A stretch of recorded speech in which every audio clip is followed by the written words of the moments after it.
this house was very uncomfortable as far as the energy efficiency.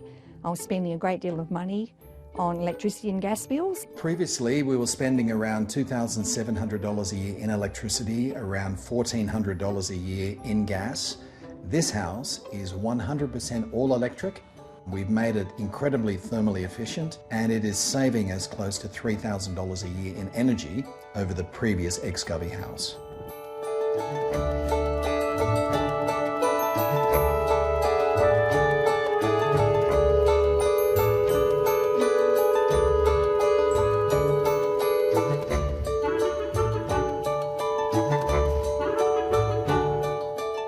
You can do things like change where your windows are, change the size of the windows, change the layout of your house. So the sun in the north comes into the house in winter, and it's this floor, the concrete floor, is thermal mass and soaks up that heat, and it re-radiates that heat at night.